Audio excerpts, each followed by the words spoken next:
as you can see, I got the front door pods done. Took me about, I'd say, I got about a good 20 hours maybe in both doors total.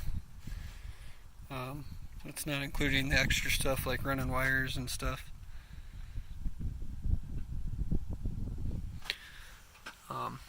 Yeah, then I ran my own wire. This ain't the ideal situation that I wanted to be in, but it'll work. I guess you can't. Got my other voltmeter installed up here. Front one's attached, actually, to the front batteries, and then the back one's hooked up to the rear. When I get the second alternator, that bottom voltmeter will be reading on the second alternator. Well, the battery bank to that alternator, I guess. As for that, I didn't really do much else. Car's still a little messy. Just got a new phone today. Otherwise I would have took this video yesterday. These have been done for a while. Oh, and I guess I didn't say, but for those OCD people, the skar that's turned in the... I can't. Shit. One second.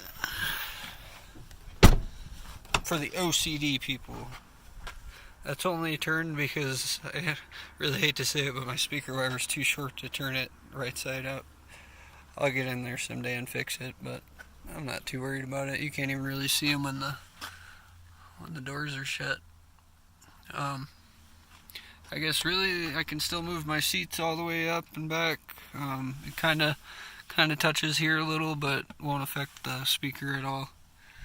That side has more clearance. I must have fucked up a little bit, but I guess really the only thing they affect is the glove box. I can't open it with the door shut, which I rarely need to go in there anyways, so. And then I haven't posted it yet, but I did make a video for it, so this is the future, I guess. But I did an unboxing video for this. It's the Orion XTR 750.2. Yeah, that's running all the 10-inch door speakers. And then I'll go to the other side of the car. And I got my batteries. I just haven't put them in. I'm going to wait for the alternator. I got all the power wire for the alternator. I kind of already jumped ahead just because I got excited, but running sky-high car audio 0 gauge on my 5K, the SPLX version. Got 175 amp fuses on them. Calls for 500 amps in fusing, but 525 is as close as you can get to that number with fuses, at least for what I can find anyways. Then I got my grounding block, which the bottom side of that on the car, I'll have a 4 gauge wire or 4-aught running from there to the new alternator ground. That's actually knukonceptz wire, same as my heat shrink that I use. I use this heat shrink because it seals, which this one doesn't look like it. But yeah, it seals up a lot better than the normal heat shrink you can get from like Sky High, which it all works the same, but it's all OFC now. This is only ran to just the battery back here. And this battery plus the 3 others that I have will unfortunately go in the center console here. Baby should ride fine with it. And then this is the biggest touch, DS18 XM6LD crossover. The Pioneer I have has a mid-low pass cutoff and high pass cutoff, but I figure since I'm running so many speakers, I can dial it down a little better.